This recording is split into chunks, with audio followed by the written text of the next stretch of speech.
Se não arbitrar direito, ó, paulada, martelada em você, hein? Olha, tô de olho, hein? Tô de olho e a gente tá aqui pra isso. Agora, 3-0 pro Vasco do Renatão.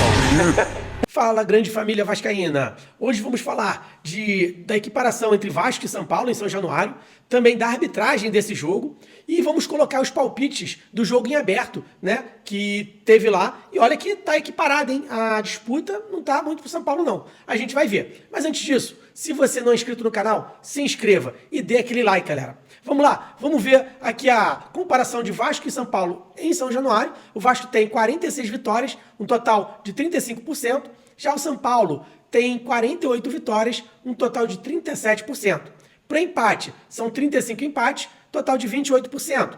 Porém, o Vasco detém a maior goleada entre os dois times em São Januário. Vasco 7-1 em 2001. Se foi uma goleada também, aquele elenco era extraordinário. A gente precisa voltar, né, a ter bons jogos, porque o Vasco também nos últimos jogos deixou muito a desejar com o Renato. Né? Com a perda aí para o Audax italiano, o Vasco precisa urgentemente demonstrar, até porque ele disse, ele está poupando para jogar o Brasileiro. Agora, Renato, é a tua vez. Senão, ó, mais martelada em cima de você, hein? Mais martelada.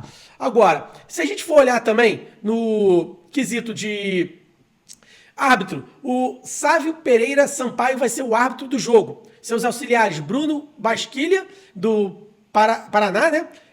E Daniel Henrique, também do Distrito Federal, mesmo do árbitro. O VAR é Caio Max Augusto Vieira, de Goiânia, né? Aí tá o árbitro da partida, a foto dele, o Sávio. Para mim, é um árbitro mais ou menos, não é muito bom, mas também acho que não é muito ruim. Espero que faça uma boa arbitragem, porque o Vasco está realmente sendo muito prejudicado. Contra o Audax italiano, parece que o árbitro veio para simplesmente detonar o time do Vasco. Parece que pelo Renato não ter viajado, por poder ser, né, até penalizado. Acho que a Sul-Americana mandou um árbitro naquele jogo, que ele queria tudo para complicar o jogo do Vasco e conseguiu. O Vasco não jogou bem, porém a arbitragem também foi muito ruim. Então, sabe, se não arbitrar direito, ó, paulada, martelada em você, hein? Olha, tô de olho, hein? Tô de olho e a gente tá aqui pra isso. Agora a gente vai ver os palpites do jogo em aberto e a gente vê agora direitinho e volta pra comentar. Vamos lá.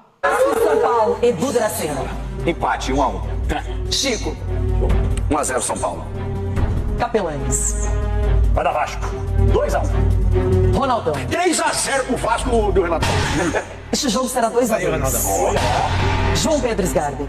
Com muita confiança, 1-0 São Paulo. Eita. Marco Aurélio Cunha. 1-1 tá bom. Uia. Olha, doutor. Cicinho. Quero ver. 2-1 São Paulo. Galera, 3 vitórias pro São Paulo, 2 pro Vasco e 3 empates foram os palpites aí do jogo em aberto. Complicado isso, né? Vamos ver. Realmente São Paulo tem um elenco muito bom ali, tá na tabela lá em cima, e o Vasco joga em casa. Tem a sua torcida que não tá muito confiante, mas tá sempre ali do lado do seu time. Vamos com tudo. Amanhã o Vasco precisa muito dessa vitória, porque se ele ganhar, ele volta ali a disputar a tabela de cima e tal. Se perder, já começa a ficar ali no perigo da zona de rebaixamento de novo. Então importante que o Vasco faça os pontos em casa, porque senão começa a se complicar. Vamos ver a provável escalação do Vasco para esse jogo. No gol, Léo Jardim, né, volta para o gol ali. Na lateral direita, PH, o Paulo Henrique. Na zaga entra o Cuesta, novidade, porque o Saldívia tomou o 3º cartão amarelo, então não joga Cuesta. Do seu lado, Robert Renan, que para mim poderia ter jogado no jogo do Audax e talvez a gente não tivesse tomado aquela sofrência. O Freitas não deu o bote no primeiro gol, poderia já ter feito a falta e pronto, aí o Vasco acabou tomando gol de empate e se abriu mais com menos jogadores, foi mais difícil ainda. Na lateral esquerda, Cuiabano, volta ali para a lateral esquerda. No primeiro volante, Cauã Barros, Tietê pela direita e Thiago Mendes mais pela esquerda ali. No meio, centralizado, caindo pela direita, o Rojas e o Andrés Gomes mais na ponta esquerda, podendo fazer os dois lados também. E no ataque, o David, né, que está precisando marcar gol, que está devendo marcar gols. É o atacante, é o titular, tem que entregar mais, precisa entregar mais. O Vasco necessita disso. Então, galera, um jogo que, como eu já disse, não é fácil, mas o Vasco tem tudo para ir para cima. Um time que, bem montadinho, com vontade de jogar em casa, se sair na frente logo, o São Paulo vai acabar se abrindo mais e tem a chance da gente até abrir uma uma larga vantagem, que nem o Ronaldo falou, no palpite dele, 3-0. Eu acho difícil esse resultado, tá? Mas nada é impossível. Agora, se a gente tomar o gol, aí periga. Por mais que o Vasco, com o Renato, conseguiu dar umas viravoltas no jogo, né? Contra o Palmeiras, contra o próprio Cruzeiro, né? Depois acabou empatado do Cruzeiro, teve outros jogos. Mas, uma hora a sorte não vem, como já aconteceu. Então, o Vasco precisa realmente, além de sair na frente, garantir o resultado. Porque ele também começou a sair na frente, mas cedeu o empate e não conseguia ganhar. Então, o Vasco precisa marcar o primeiro, marcar o segundo e tranquilizar. Jogar bem, com calma, ali mais tranquilo, com 2-0 tá tranquilo. Agora, se tomar um gol, se marcar e deixar empatar, aí complica as coisas, que o Vasco se abre muito, não consegue ganhar o jogo, é muito difícil, e acaba dando mais oportunidades para o time adversário, que não é um elenco ruim.